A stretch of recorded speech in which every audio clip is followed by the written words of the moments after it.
বন্ধুরা, আজকে কোনো রান্নার ভিডিও নয়, তোমাদের কাছে একটি ব্লগ ভিডিও নিয়ে চলে এলাম। নমস্কার বন্ধুরা, পিকুর রান্নাঘরে সবাইকে স্বাগত। আজকে আমি বিপত্তারিণী পুজোর একটি ছোট্ট ব্লগ নিয়ে তোমাদের কাছে চলে এসেছি। আমি করেছিলাম মঙ্গলবার দিন বিপত্তারিণী পুজো, তাই তোমাদের কাছে সেটা শেয়ার করলাম। আর কিভাবে কি করতে হয় বিপত্তারিণীর দিনে সবই তোমাদের কাছে তুলে ধরবো। বন্ধুরা, বিপত্তারিণী মা হচ্ছেন দেবী দুর্গার আরেকটি রূপ, যিনি আমাদের সমস্ত আপদ বিপদ থেকে রক্ষা করে থাকেন। আষাঢ় মাসে রথযাত্রার দিনে সোজা রথ থেকে উল্টো রথের মধ্যে যে মঙ্গল বা শনিবার পড়ে, মূলত সেই দিনই এই বিপত্তারিণী ব্রতটা পালন করা হয়ে থাকে। সন্তানের মঙ্গল কামনায় এই বিপত্তারিণী পুজো আমাদের লাল সুতা ধারণ করে এটিকে করা হয়। আমি কিন্তু প্রথমে মা বিপত্তারিণী পুজোর জন্য যে 13টি ফুল লাগে আমার ছাদ বাগানে চলে এসেছি, আর ছাদ বাগান থেকে আমি আমার 13টি ফুল সংগ্রহ করে নিচ্ছি, সেটাই তোমাদের কাছে শেয়ার করলাম। এর আগেও ছাদ বাগানের আমার কিছু ভিডিও কিন্তু আছে। আর এই বিপত্তারিণী পুজোর কিন্তু অনেক নিয়ম বিধি আছে, সেগুলোই তোমাদের কাছে তুলে ধরবো বন্ধুরা।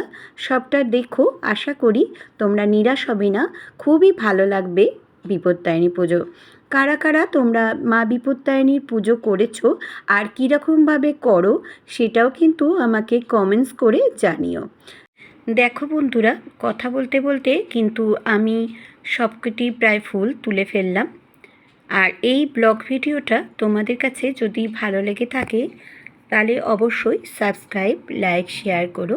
নিচে থাকা বেল বাটনটা প্রেস করে দিও, যাতে নতুন নতুন রেসিপি বা ব্লগ তোমাদের কাছে প্রথমেই পৌঁছে যায়। আর আমার ছাদ বাগানটা কেমন সেটাও কিন্তু তোমরা বলো। মা বিপত্তারিণী পুজো সব জায়গাতেই, সমস্ত কালী মন্দির বা শনির মন্দিরেই হয়ে থাকে। তা আমাদের এখানে কালী মন্দির, শনি মন্দিরে আছে, আমি সেখানেও গিয়েছিলাম। সবটাই তোমাদের কাছে তুলে ধরবো। আমার ফেসবুক আর ইনস্টাগ্রামে পিকুর রান্নাঘর আছে, চাইলে সেখানেও কিন্তু তোমরা সদস্য হয়ে যেতে পারো।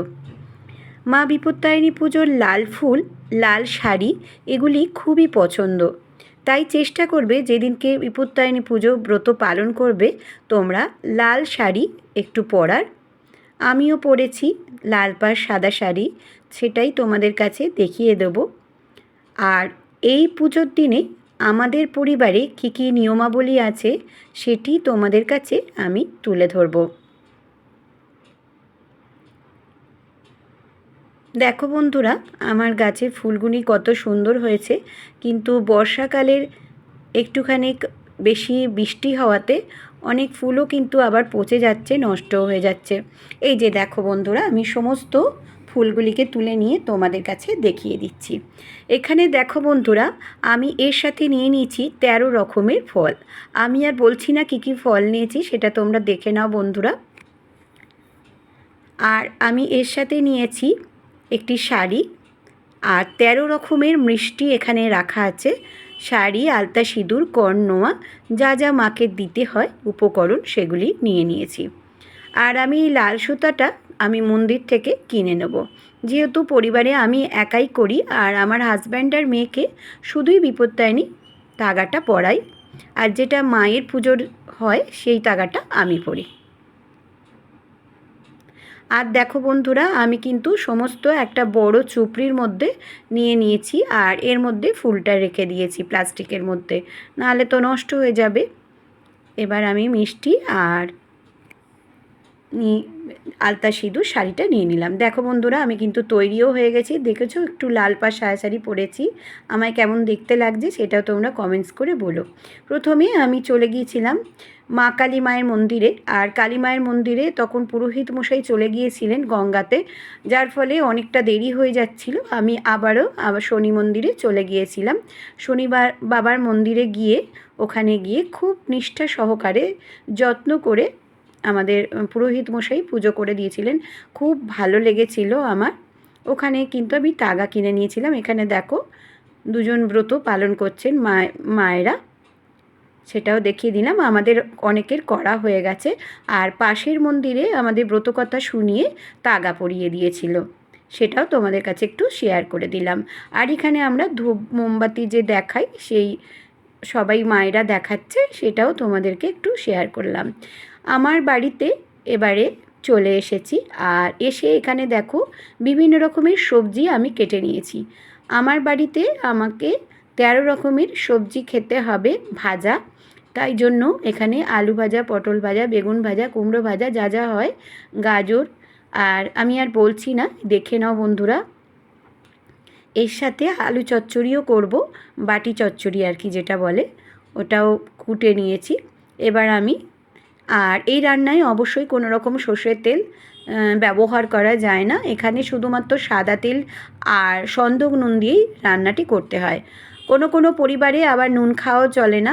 এই বিপত্তারিণী মায়ের ব্রতর সময় কিন্তু কোনো রকমে হলুদের ব্যবহার করা চলে না। দেখো বন্ধুরা, তোমাদের সাথে কথা বলতে বলতে আমি কিন্তু সমস্ত ভাজাগুলি করে ফেলেছি। এর সাথে করতে হয় আমাদের 13টি কলার বড়া।